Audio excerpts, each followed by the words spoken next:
Was this a good move or a bad move for the Cowboys? Skip, unfortunately, this is one of those situations. It was a move. It wasn't because the guy has. First of all, let me say this. When this young man was laying on the field at the Fiesta Bowl with his knee in shreds, I did not see this. No, I did not see a guy being there, being here. Agreed. So it's a medical miracle, and it's a lot of love and support and a lot of determination and hard work that he ever made it thus far. Yep. Jerry took a flyer on him in the second round. Yes, and he missed the whole first year to recover. Correct. Yep. And for him to get here, that says something about this man's stick-to-itiveness. I agree. But Skip, this is also just goes to show you what the callousness and the bottom line business that the NFL is. And when you look at Vander Esch, you look at Cox, the Keanu Neal, Micah Parsons, it seems to me that Smith was going to be the odd man out. Now, I started telling you last year, Skip, there's a decline that is in his play. Everybody, you out of your mind, you just a Cowboy hater. Just watch the tape. Just watch him on. No, trust me, the Cowboy fans saw it last year. But, they might have seen it, Skip, but then you know how it is, Skip. Yeah, your family might be doing bad, but don't somebody outside of the family. That's correct. Don't you see it, Skip? Yep. But you could see his play, Skip. He wasn't the same guy. He was missing a lot of tackles. He was running around. It's almost like he didn't seem to know where he was going. And then it became even more abundantly clear in pass coverage. And so I think this was a move that needed to be made, Skip. But I hate it for the simple fact is that. And I don't really know Jaylon Smith, Skip. We had him on the show. We had him. That at the Super Bowl. Yep, I liked him. Yep. I liked him. Mm-hmm. I know what he's doing in the community for the minority business in Dallas, in that area, Skip. So that needs to be mentioned. But, Skip, it seems to me that, and I probably in his mind, he's saying, damn, we got a real shot this year. That's right. I agree. And damn, I'm not going to be a part of it. Nope. I've been through the last 2 years, been very lean, Skip, and this is my opportunity. Yeah. But it just goes to show you the depth at what they have at that position. Yep. And Skip, and you can't have a guy like this, and all of a sudden he's deactive. He's a healthy scratch, a DMP. Skip, you can't have that, Skip. So I think it was the only move that Dallas could make, although I don't like it because I like the guy. But before I turn over you, but I would just let you know just how out of the loop Mike McCarthy is. Mike McCarthy had just named this man defensive captain after the game in Carolina. And on Tuesday, Jerry Jones released him. That just goes to show you, Skip. And we were talking about this. I say all Mike McCarthy is a face. He has the title of head coach in name only. He named the man captain on Sunday after the game. Jerry called the man in on Tuesday and released him. Mike McCarthy had no idea that this was going on. Skip, I hate it. I understand the business. You covered it for 40 years. I played 14 years and been around it since. So we understand the callousness of this business. It's wins and losses. Can you help us win or can you not? They believe at this point in time, Skip, the other guys give them a better chance of winning. Yeah. They moved on from Jaylon Smith. Okay, I'm going to start with your last point about captaincy. Jaylon Smith was also appointed a captain for Sunday's home game against Carolina. And the reason I know that for a fact was just before kickoff, we got to see, as I'm about to show you. You breaking them down? He was breaking them down. Yeah. He was leading the rah-rah huddle on the sideline before kickoff. Right. Jaylon Smith is in the middle. He is leading the chants. He is hyping the hype artist. Yeah, here we go. This is Jaylon Smith. He is got Zach Martin bouncing. Here we go. Let's bump helmets. Let's headbutt. Here we go. Jaylon's got him hyped. Little did we know at that moment, he was on his way out of town. He is leading the entire massive huddle on the sideline, and they are listening. They are following. Tom Smith said, I need to save my energy. Well, he always says he's not going to participate in that. But I always viewed Jaylon Smith as a team leader. Maybe not the. Dak is the team leader. Correct. But of the defensive players, DeMarcus Lawrence is up there, obviously. But Jaylon Smith is up in there also because of what he overcame. Yes. He won their respect. Yes. He came all the way back from a knee that was, to your point, shredded to the point of nerve damage, to the point of career threatening, if not career ending. Right. And he fought his way back to have a very good run through the 2017 season, an even better run through 2018 when he and Wolf Hunter are just flying sideline to sideline. Right. Remember the game against Drew Brees? New Orleans game at home on a Thursday night late in the year? Yes. Those two young linebackers just dominated the game running sideline to sideline. And he can fly now. So can Wolf Hunter. But again, Jaylon, when he got healthy, he can run 4.5-ish. Right. And yet, 2019, he makes the Pro Bowl. It was more on the reputation of 2018. Yeah. And then all of a sudden, the pandemic year came. And to your point, all of last year, as they had an historically bad year against the run, for a while they were on course to set the all-time record. They finished second, actually, to the Houston Texans in allowing rush yardage.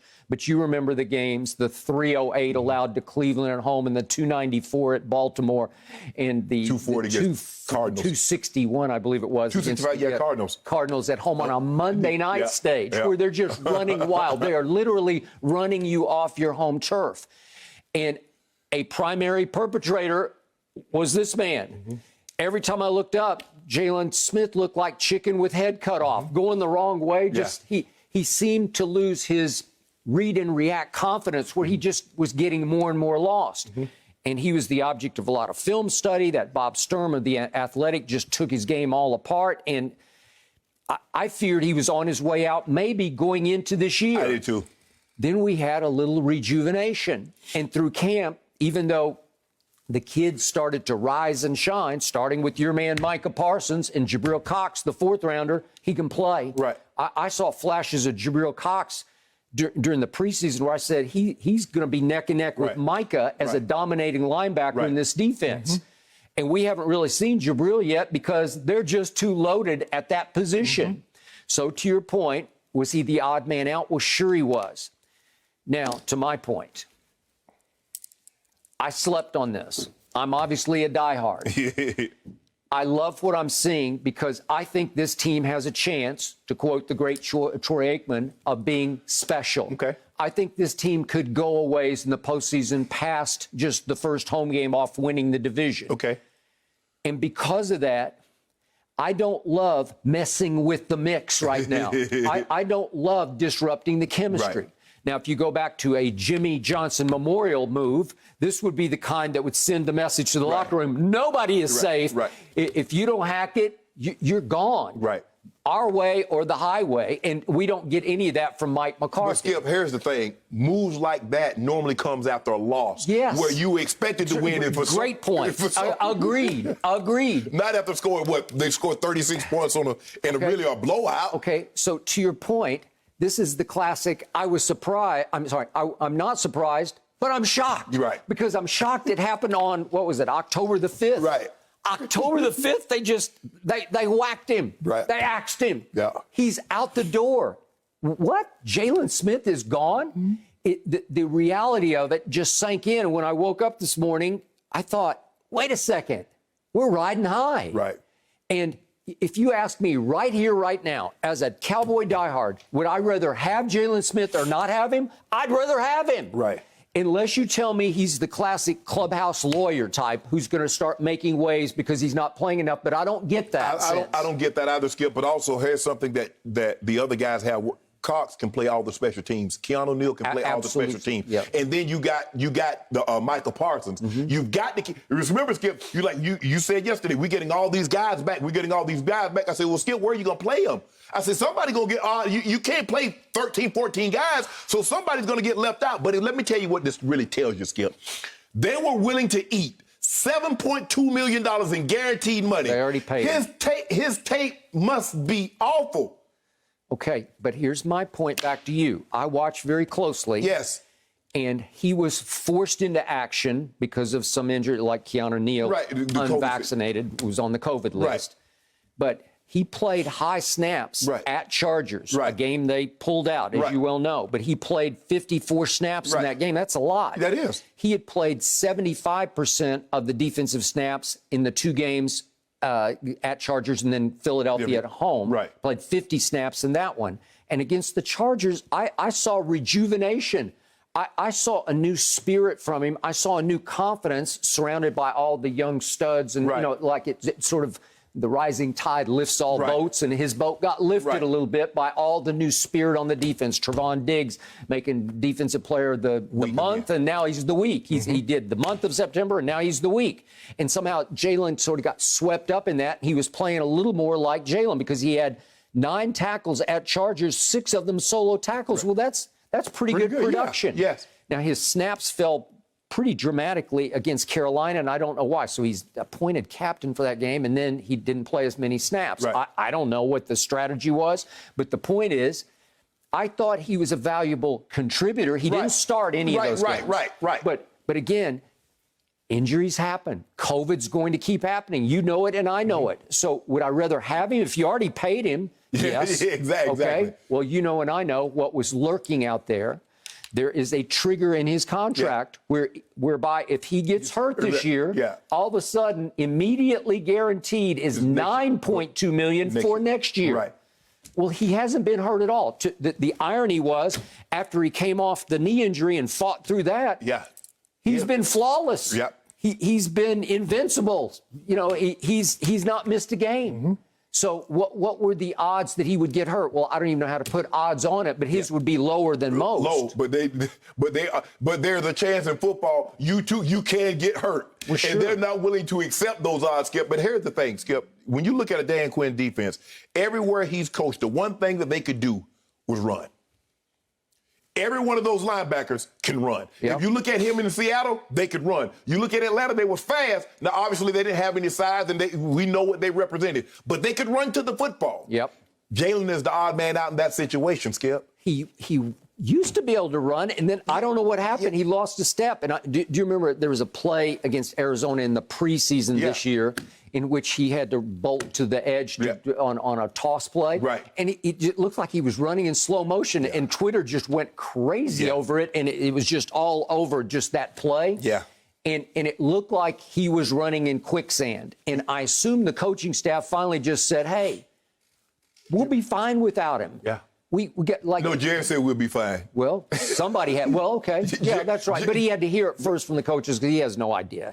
He had to hear the coaches say, Jerry, actually, Jabril Cox needs some snaps. That's what they're saying. And Skip, you're the last to see it. But if you watch Jaylon Smith, it was a struggle. And the thing is, Skip, a lot of times when we start to slow down, we start to take chances that we shouldn't take or that we could recover when we were younger. But what happens when you take that chance and all of a sudden you get out of position and you got to catch up? That's what you're talking about. It looks like he's digging. But damn, you ain't gained any ground, bro. I mean, it's like you still in one place. And the dude way over there. That's what was happening. And so finally, it became not worth the risk of having to pay him 9.2. This is about next year. This ain't about this year. No, because 9.2 is a lot of money against your cap next year as you look down the road of, wait a second, we could really have something happening here, and we don't want to be stuck with that albatross contract around our neck going into next year. So I'm still a little surprised they didn't just grin and bear it and just go forward because it's happening. It's going the right direction. And I feel like he was a part of the spirit of the team. It seems to be, Skip, you, with your superstitious self, like, we got something good, let's just let it stay. Even if it's going to cost you $9 million, let's not mess up this year. No, why would you? Like, shouldn't you just leave it be? Shouldn't you just leave it alone? Don't mess with success, right? Yes. Okay, well, so that's my... Clearly, Jerry's not superstitious as you are. He is not, but in the end, I'm looking at the silver lining, and now I'm going to drive this point home to you that I did yesterday. Okay. This team is loaded. It is loaded with young, upcoming, dare I say, special talent. Talent worthy of saying, we don't even need him, and we're going to be okay without him. And I don't discount that idea, but when I look down the line, Keanu Neal is back at his rightful position. He didn't belong at strong safety. He's a linebacker. He was a slow safety, but a fast linebacker. He's a fast linebacker, and he will stick you. Yes. And he is a run stuffer. And this team, again, my favorite stat so far this year, just for this defense, is They're 6th against the run. I know it's early. I know it's a very small sample size, but they are 6th. Last year, at this point, they were dead last. Right. And I mean, I emphasize the word dead last. Right. And now I'm looking at Micah Parsons is going to be a perennial Pro Bowler. And Wolf Hunter is still a very talented player because he was obviously a middle of the first round draft pick. Yeah. Right? As long as you don't let him get in space. He has a problem in space. Yep. And so that's why they like Keanu Neal trying to cover the tight end up the field, covering the backside of the backfield, and they let Wolf Hunter come downhill and strike you. But I was surprised, Skip, when I saw this flash of breaking news. I'm like, breaking news? What's going on? And then I see this, I'm like, oh, I get it. You know, he's not starting. He's not what he once was, but 4 games into the season. All right, but you know what they're looking at? What I drove home to you yesterday, Donovan Wilson was a breath of fresh air last year at safety. He hasn't been playing. He's on his way back from his injury. And DeMarcus Lawrence has made Pro Bowls before, and he's going to be back at one of the defensive ends. Right. And Randy Gregory is starting to have that breakout season that I thought. He is an edge rusher who is difficult to contain. And they were actually missing 4 stars because Neville Gallimore was a disruptive force in the middle of the line. And now Osa, the kid from UCLA, the rookie, he's becoming equal to Neville Gallimore. And Carlos Watkins is coming back. And all of a sudden, I'm looking around, that Golston kid's getting snaps and making plays. And I'm saying, Dorrance Armstrong started and had a sack at Justin Herbert. And I'm saying, they're all coming back. And so the defensive staff is just throwing up his hands saying, we're good. They have depth. Nobody, with the exception of Parsons and Stephon Diggs, jumps off the page at you. Okay. But they're deep at a lot of positions, which means now, Skip, we don't have to play a whole lot of snaps, wear guys down. You don't have to worry about playing D-Law 55 snaps. Now you can play D-Law 35 snaps and maximize his production.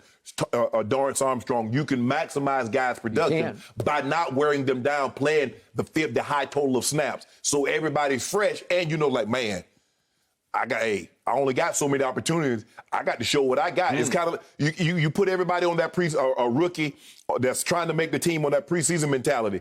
You only get X amount of snaps, bro. Okay. You better flash. Every time I look up, Jaron Kearse flashes. Right? Yeah. Where'd he come from? They stole him. Dan Quinn is very simple in his approach, Skip. He's a single high safety guy. They'll run robber, what we used to call lurk. They jump the guy on a crossing route. But it's, you know, Skip, it's very simplistic. Run to the football. We ain't got all these exotic coverage. They do this, do that. If they do this, you do that. No. And Kazee is impressing me because he's around the football, getting his hands on it, making plays, dislodging footballs. All of a sudden, I'm saying, Mike McCarthy was right about one thing. He's never seen one side of the ball flipped in an offseason the way the defensive side was flipped. Jimmy Johnson, who's always right, was dead right about this, that this team is pointing toward the postseason in which it's going to be fresh and strong because it's so deep. Yeah, and you Skip, they're a 4-down lineman team. They were trying to run some 3-4 last year, stand guys up. But at the end of the day, the really great coordinators says, let me play to my personnel, not let me play to what I do well. And so it seems like Dan Quinn says, look, I got 4-3 personnel. Ooh, that's perfect. That's what I love to call. And those guys, I give them credit, Skip. They are running to the football. They are, which means that the month of October is obviously Halloween month, and you're going to have one long nightmare the rest of the season thanks to my Dallas Cowboys. So all you Cowboy haters out there, you are on notice because we just said we don't even need Jaylon Smith. Do you know who was an offensive rookie of the year for offensive player of the week for the NFC? You do know. No, I don't. You'll see him on Sunday. Really? Yeah, you'll see him on Sunday. Oh. Yeah, you'll see him on Sunday. Or do you want to NFC offensive player of the week. Do you want to put a couple cases on it? Daniel Dimes Jones. Really? Yeah, that's what they call him. Is he your man now? Would you like to put a little dew on it? Taylor Heineke, you know. Hurts if he could ever split that there. You've got TF, the field, and you're going to need the field because we're about to run away with You ain't about to run away with nothing. You're not going anywhere. We're about to run over Danny Dimes. Okay. Thank you for watching. You can subscribe here to get the latest from the show, and be sure to check out more of the best clips from Undisputed, or go watch a few other segments from our other shows on FS1.